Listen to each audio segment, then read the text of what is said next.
Assalamualaikum. Today we are starting class 10th chapter 1 gaseous exchange. Gaseous exchange जो है वो 10th class का first chapter है। तो मैं आज जो है वो फर्स्ट चैप्टर से स्टार्ट कर रही हूँ। 10th क्लास की नेक्स्ट जो लेक्चर्स हैं वो मैं अपलोड करती रहूँगी और उसके लिए आप मेरे चैनल को सब्सक्राइब करें। चलिए आज हम स्टार्ट करते हैं गैसियस एक्सचेंज। आपने 9th क्लास में जो है वो एक चैप्टर पढ़ा था बायो एनर्जेटिक्स। बायो एनर्जेटिक्स में जो है वो सेलुलर रेस्पिरेशन के बारे में पढ़ा था। वो रेस्पिरेशन जो कि विद इन अ सेल होती है, सेल के अंदर जो रेस्पिरेशन का प्रोसेस होता है उसको सेलुलर रेस्पिरेशन कहते हैं। रेस्पिरेशन है क्या? सेल के अंदर कार्बन हाइड्रोजन बॉन्ड्स को कम्प्लीटली ब्रेक डाउन करना into carbon dioxide and water is known as a cellular respiration. इस प्रोसेस के दौरान जब कार्बन हाइड्रोजन के बॉन्ड टूटते हैं तो इस बॉन्ड के टूटने के दौरान जो है वो एनर्जी रिलीज होती है और वो एनर्जी जो है वो एटीपी की फॉर्म में ट्रांसफॉर्म्ड हो जाती है। जैसे रेस्पिरेशन की अगर हम डेफिनेशन देखें तो cellular respiration is the process in which the carbon hydrogen bonds in food are broken by oxidation reduction reaction and the energy is transformed into ATP. कि सेलुलर रेस्पिरेशन एक ऐसा प्रोसेस है जिसमें कार्बन हाइड्रोजन बॉन्ड जो होते हैं आपकी food के, जो आप खाना लेते हैं उसमें जो कार्बन हाइड्रोजन बॉन्ड्स होते हैं वो टूटते हैं ऑक्सीडेशन रिडक्शन रिएक्शन के ज़रिए, और जो आपके खाने में एनर्जी होती है वो एनर्जी एटीपी की फॉर्म में ट्रांसफ़र हो जाती है। एटीपी क्या है? एटीपी एनर्जी करेंसी है, यानी कि जैसे हम अपने जो अमाउंट होती है, हमारी सेविंग जो होती है वो रुपए में होती है, इसी तरह हमारी बॉडी में जो एनर्जी की सेविंग होती है वो एटीपी की फॉर्म में होती है। अब रेस्पिरेशन की दो टाइप्स हैं, एरोबिक रेस्पिरेशन और एनारोबिक रेस्पिरेशन। वो रेस्पिरेशन जो कि ऑक्सीजन की मौजूदगी में होती है, उसमें carbon hydrogen bond completely break down हो जाते हैं कार्बन डाइऑक्साइड में और वाटर में, उसे एरोबिक रेस्पिरेशन कहते हैं। जबकि दूसरी साइड पे अगर हम एनारोबिक रेस्पिरेशन की बात करते हैं तो एनारोबिक रेस्पिरेशन में कार्बन हाइड्रोजन बॉन्ड जो है वो कम्प्लीटली ब्रेक डाउन नहीं होते और वो रेस्पिरेशन जो है वो ऑक्सीजन की कम्प्लीटली एब्सेंस में होती है। दोनों में मेन डिफरेंस यही है कि एरोबिक रेस्पिरेशन ऑक्सीजन की मौजूदगी में होती है जबकि एनारोबिक रेस्पिरेशन जो है वो ऑक्सीजन की एब्सेंस में होती है। गैसियस एक्सचेंज क्या है? अगर हम अपने ह्यूमंस के लिहाज से या एनिमल्स के लिहाज से देखें तो गैसियस एक्सचेंज वो प्रोसेस है जिसके ज़रिए हम ऑक्सीजन अपनी बॉडी के अंदर लेके जाते हैं और कार्बन डाइऑक्साइड को बॉडी से बाहर रिलीज़ करते हैं। इसको गैसियस एक्सचेंज कहते हैं। ब्रीथिंग, एनिमल्स में हम इसको जो है वो ब्रीथिंग के टर्म में जो है वो डिस्क्राइब करते हैं। ब्रीथिंग क्या है? ब्रीथिंग एक प्रोसेस है जिसके ज़रिए हम एयर को अपनी बॉडी में लेके जाते हैं ताकि उससे ऑक्सीजन हासिल कर सकें और बॉडी के अंदर से एयर जो है वो बाहर रिलीज़ करते हैं इन्वायरमेंट में ताकि हम कार्बन डाइऑक्साइड को उस एयर के ज़रिए बॉडी से बाहर रिलीज़ कर सकें। ऑक्सीजन जो है वो इंसान के लिए बेनिफिशियल होती है जबकि कार्बन डाइऑक्साइड जो है वो इंसान में वेस्ट मटेरियल है एनिमल्स का, और यही कार्बन डाइऑक्साइड जो है वो फिर बाद में प्लांट्स अपने रेस्पिरेशन के प्रोसेस में इस्तेमाल करते हैं। अब यहाँ पे हमने दो टर्म्स के बारे में डिस्कस किया, first is respiration and second is breathing. तो ब्रीथिंग और रेस्पिरेशन में क्या फ़र्क है? रेस्पिरेशन अगर हम देखें तो रेस्पिरेशन जो है वो एक बायोकेमिकल प्रोसेस भी है और एक मैकेनिकल प्रोसेस भी है, और रेस्पिरेशन जो है वो विद इन अ सेल होती है, ठीक है। और जो जो वो है रेस्पिरेशन है, रेस्पिरेशन के प्रोसेस के दौरान एनर्जी प्रोड्यूस होती है और ये एनर्जी किस फॉर्म में होती है? एटीपी की फॉर्म में। उसके कंपैरिजन में अगर हम ब्रीथिंग को देखते हैं तो ब्रीथिंग जो है वो सिर्फ एक फिजिकल प्रोसेस है, ठीक है। उसमें कोई केमिकल रिएक्शन नहीं होता, उसमें जस्ट आपकी फिज़िकली जो है वो आपका नोज़ है, नज़ल कैविटी आपके हो गई, आपके जो है ना वो एयर पैसेज है और लंग्स, ये इन्वॉल्व होते हैं। आपके बॉडी ऑर्गन से हैं वो बॉडी पार्ट्स इन्वॉल्व होते हैं और उसके ज़रिए गैस जो है वो मूव करती है और गैसेस जो हैं वो बाहर और आपकी बॉडी के अंदर और बाहर जो है वो मूव करती है एयर, ठीक है। और ब्रीथिंग जो है वो सेल में नहीं होती बल्कि ब्रीथिंग आपके लंग्स में होती है। और इसके अलावा कौन से पार्ट्स इन्वॉल्व हैं? नोज़ के ज़रिए एयर इंटर करती है, इसके अलावा फेरिंग्स से गुजरती है आपके जो है वहाँ से फिर वो लंग्स में पहुँचती हैं, ठीक है। इसमें ब्रोंकाई हैं, ब्रोंक्यूल्स इन्वॉल्व होते हैं, एल्वियोलाई इन्वॉल्व होते हैं, लेकिन ये जो है वो किसी सेल के अंदर नहीं होती, बॉडी ऑर्गन्स में होती है। ये मेन डिफरेंस है दोनों में। और थर्ड ये है डिफरेंस कि रेस्पिरेशन में जैसे एनर्जी प्रोड्यूस होती है लेकिन ब्रीथिंग के प्रोसेस में कोई एनर्जी की प्रोडक्शन नहीं होती, ठीक है। अक्सर शॉर्ट क्वेश्चंस में आते हैं कि ब्रीथिंग और रेस्पिरेशन में क्या डिफरेंस है, तो आपने जो है वो मिनिमम 3 डिफरेंस जो है वो लाजमी लिखने हैं। गैसियस एक्सचेंज इन प्लांट्स में गैसियस एक्सचेंज कैसे होती है? अब हमने जैसे ब्रीथिंग की बात की, तो ह्यूमंस में या एनिमल्स में जब हम ब्रीथिंग की बात करते हैं तो वहाँ पे गैसियस एक्सचेंज के लिए लंग्स मौजूद हैं, ठीक है। हमने नोज़ देखा, माउथ है, फेरिंग्स है, इन ऑर्गन्स के ज़रिए जो है वो गैसियस एक्सचेंज होता है एनिमल्स में और ह्यूमंस में। जबकि प्लांट्स में ऐसा कुछ नहीं होता। प्लांट्स में ना तो लंग्स मौजूद है ना माउथ मौजूद है, तो प्लांट्स में गैसियस एक्सचेंज कैसे होता है? ठीक है, प्लांट्स में जो है वो कोई स्पेशल ऑर्गन या सिस्टम मौजूद नहीं है रेस्पिरेशन के लिए, जैसे कि इंसानों में या जानवरों में होता है। तो प्लांट का हर सेल अपने लिए जो है ना, वो प्लांट बॉडी का हर सेल जो है वो गैसियस एक्सचेंज अपने इन्वायरमेंट के साथ खुद करता है। अगर हम लीव्स और यंग स्टेम की बात करें तो लीव्स और स्टेम के अंदर जो है वो स्टोमेटा मौजूद होते हैं उनकी एपिडर्मिस में। एपिडर्मिस क्या है? एपिडर्मिस आउटर लेयर होती है, यानी लीफ की जो आपको शाइनी लेयर नज़र आ रही होती है, या स्टेम की जो आउटर लेयर होती है वो एपिडर्मिस कहलाती है। तो एपिडर्मिस के अंदर जो है वो छोटे छोटे होल्स होते हैं जिनको हम स्टोमेटा कहते हैं। इन स्टोमेटा के ज़रिए गैसियस एक्सचेंज होती है। उनमें गैसियस एक्सचेंज जो है वो स्टोमेटा के ज़रिए होती है। और स्टोमेटा का स्ट्रक्चर जो है वो आपको नेक्स्ट डायग्राम में दिखाती हूँ। स्टोमेटा जो है इनकी ओपनिंग और जो क्लोजिंग है वो भी डिपेंड करती है ऑन सनलाइट, ठीक है। जो जब सूरज की रोशनी पड़ती है तो ये स्टोमेटा ओपन हो जाते हैं, और जैसे जो है वो सनलाइट इन मूव कर, यानी आप देखें इवनिंग टाइम होता है तो ये जो है वो स्टोमेटा खुद ही क्लोज हो जाते हैं। सनलाइट की मदद से जो है वो स्टोमेटा ओपन और क्लोज होते हैं।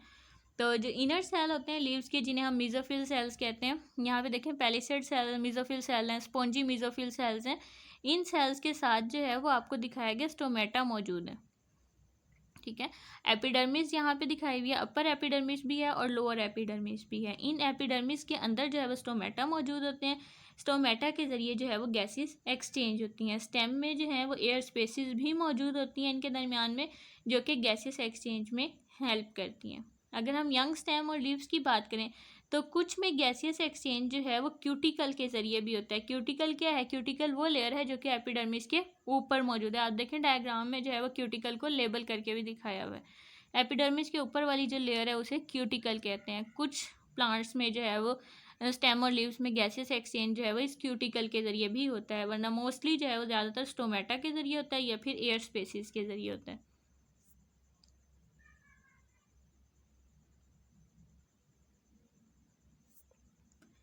ठीक है, नेक्स्ट लीफ जो है, लीफ सेल्स टू सिचुएशंस को फेस करती हैं। वही कि एक डे टाइम की सिचुएशन होती है और एक नाइट टाइमिंग की सिचुएशन होती है।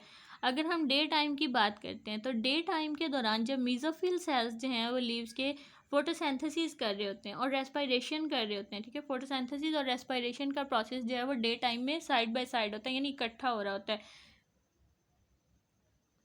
क्योंकि आप कह सकते हैं कि फोटोसिंथेसिस का जो प्रोसेस है वो विद द सनलाइट स्टार्ट होता है। जैसे ही सूर्य प्लांट को जो है वो सनलाइट मिलती है तो पौधे के अंदर जो है वो रेस्पिरेशन का प्रोसेस स्टार्ट हो जाता है। तो फोटोसिंथेसिस के प्रोसेस में जो है वो प्लांट ऑक्सीजन को प्रोड्यूस करता है, ठीक है। जो ऑक्सीजन आपकी प्रोड्यूस हो रही होती है उस फोटोसिंथेसिस के दौरान वो यूटिलाइज कर लेता है अपनी सेलुलर रेस्पिरेशन के दौरान, ठीक है। इसी तरह जो कार्बन डाइऑक्साइड प्रोड्यूस होगी सेलुलर रेस्पिरेशन के दौरान वो उसे जो है वो फोटोसिंथेसिस के दौरान यूज़ कर लेता है। यानी दोनों में डे टाइम की सिचुएशन में प्लांट के अंदर कोई भी एक्स्ट्रा मटेरियल नहीं होता, ठीक है। वो ऑक्सीजन जो प्रोड्यूस होगी वो उसे यूटिलाइज कर लेता है सेलुलर रेस्पिरेशन में, और जो कार्बन डाइऑक्साइड यूज़ होता प्रोड्यूस हो रही होती है प्लांट के अंदर वो उस कार्बन डाइऑक्साइड को यूज़ कर लेता है फोटोसिंथेसिस में। फोटोसिंथेसिस क्या है? फोटोसिंथेसिस में कार्बन डाइऑक्साइड होता है, वाटर होगा, आपकी सनलाइट होती है। इसकी मौजूदगी में जो है वो कार्बन डाइऑक्साइड और वाटर रिएक्ट करते हैं और ये ग्लूकोज बना देते हैं। इसको फोटोसिंथेसिस कहते हैं, ठीक है। फोटोसिंथेसिस में अब उसने क्या यूज़ किया? कार्बन डाइऑक्साइड और वाटर, जो कि सेलुलर रेस्पिरेशन में प्रोड्यूस होता है। अब इसके नतीजे में फोटोसिंथेसिस में ग्लूकोज बनता है और oxygen as a by product produce होती है। यानी ऑक्सीजन जो है वो रॉ मटेरियल है प्लांट का, तो वही रॉ मटेरियल जो फोटोसिंथेसिस में ऑक्सीजन रॉ मटेरियल के तौर पर प्रोड्यूस होती है वो उसी को प्लांट्स जो हैं वो सेलुलर रेस्पिरेशन में यूज़ कर लेते हैं। तो इस तरह हम कह सकते हैं कि डे टाइमिंग में जो है वो प्लांट कोई भी वेस्ट मटेरियल प्रोड्यूस नहीं करता ज़्यादा मिकदार में। सेकंड है नाइट टाइमिंग में। नाइट टाइमिंग में सनलाइट ना होने की वजह से जो है वो उनकी, आप ये कह सकते हैं कि जब रात का टाइम होता है तो सनलाइट नहीं होती। सनलाइट ना होने की वजह से फोटोसिंथेसिस का प्रोसेस ऑटोमेटिकली स्टॉप हो जाता है। जब फोटोसिंथेसिस स्टॉप हो जाती है लीफ के अंदर जो है वो गैसियस एक्सचेंज जो है वो बंद हो जाती है, यानी वहाँ पे ऑक्सीजन को यूज़ नहीं कर रहे होते और ऑक्सीजन प्रोड्यूस ही नहीं हो रही होती क्योंकि वहाँ फोटोसिंथेसिस नहीं हो रहा। फोटोसिंथेसिस के प्रोसेस के दौरान ही ऑक्सीजन प्रोड्यूस होती है।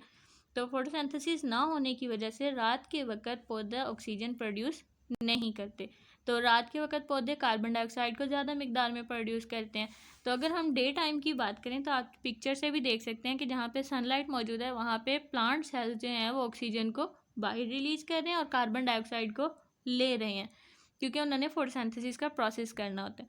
लेकिन रात के वक्त जब उनमें फोटोसिंथेसिस का प्रोसेस स्टॉप हो गया, उसमें उतनी कोई ऑक्सीजन प्रोड्यूस नहीं हो रही, तो पौधे ऑक्सीजन लेते हैं और कार्बन डाइऑक्साइड को बाहर रिलीज़ कर देते हैं इन्वायरमेंट में, क्योंकि रेस्पिरेशन तो हो रही है ना।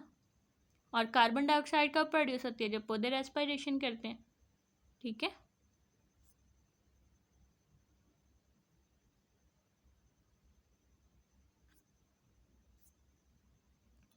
अगर हम वुडी स्टेम की बात करते हैं, ये तो हमने बात की कि लीव्स और यंग स्टेम्स में जो है वो किस तरह से गैसियस एक्सचेंज होता है। लेकिन अगर हम वुडी स्टेम की बात करते हैं तो आप यहाँ देखें साइड पे डायग्राम दी गई है वुडी स्टेम की। तो वुडी स्टेम में आपको उभार नज़र आ रहे हैं। ये जो उभार होते हैं इसको लेंटिकल्स कहते हैं। वुडी स्टेम में और मेच्योर रूट्स के अंदर ये पूरी सरफेस के ऊपर जो है वो उसे हार्ड बार्क होती है, एक सख्त किस्म की जो है वो बार्क होती है जो कि एक लकड़ी के जो तना होता है उसको कवर कर रही होती है। उसी बार्क के अंदर जो है वो छोटे छोटे ये उभार मौजूद होते हैं जिसके ज़रिए गैसेस से एक्सचेंज होती हैं। इनको हम लेंटिकल्स कहते हैं। यहाँ पे डेफिनेशन भी है लेंटिकल्स की। Lenticels there are certain pores in the layer of the bark. Bark की जो लेयर होती है यानी जो तने की सख्त आउटर कवरिंग होती है उसमें कुछ पोर्स मौजूद होते हैं, कुछ सुराख मौजूद होते हैं।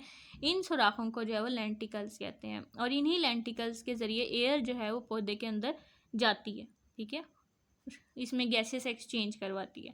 गैसेस जो हैं वो जनरली रूट की सरफेस से मूव करते हैं। जो यंग रूट्स होती हैं उनकी सरफेस से जो है वो ज़्यादातर गैसेस जो है वो उसके रूट के अंदर और बाहर डिफ्यूज़ होते हैं। इसके अलावा लेंटिकल्स जो हैं वो ज़्यादातर जो है वो उभरे हुए होते हैं, slightly more rise than the general surface of the stem. Stem की जनरल सरफेस से ये थोड़े से ज़्यादा उभरे हुए होते हैं। अगर हम माइक्रोस्कोपिक व्यू की बात करें लेंटिकल्स की, तो लेंटिकल्स के माइक्रोस्कोपिक व्यू आपको दिखाया हुआ है यहाँ पे। फर्स्ट डायग्राम में देखें तो ये कम्प्लीमेंट्री सेल्स हैं। ठीक है ये, और सेकंड में देखें तो दरमियान में पिथ है, फिर साइड पे फ्लोएम सेल्स दिखाए हुए हैं और एंड पे लेंटिकल सेल्स हैं। लेंटिकल सेल्स जो हैं वो पोर्स होते हैं। पिथ जो है वो पौधे की दरमियानी हिस्सा था। जब हम स्टेम को कट करते हैं वहाँ पे जो है वो अगर हम देखें तो एंड पे रिंग्स मौजूद होते हैं। हर रिंग जो है वो पौधे की एज को रिप्रेजेंट करता है। अगर आप देखें कि जितने रिंग होंगे तने के अंदर तो आप उससे लगा सकते हैं अंदाज़ा कि एक सर्कल से जो है वो पौधे की 1 ईयर एज जो है वो हम काउंट करते हैं। तो जितने सर्कल्स होंगे पौधे के तने के अंदर जो क्रॉस सेक्शनल एरिया होता है उसमें, तो उतने ही साल का जो है वो आप कह सकते हैं कि ये पौधा है। ठीक है। रिंग्स बने हुए होते हैं ये पौधे के तने के अंदर जब आप उसका तना कट करते हैं। ठीक है। आज का हमारा लेक्चर जो है वो एंड हुआ। नेक्स्ट में हम देखेंगे गैसियस एक्सचेंज इन एनिमल्स। ठीक है। अगर आपको इसमें कोई भी इशू हो तो आप जो है वो कमेंट में पूछ सकते हैं। और अगर आपको ये लेक्चर समझ आया है, आपको अच्छा लगे, तो आप मेरे चैनल को सब्सक्राइब कर दीजिए। Thank you.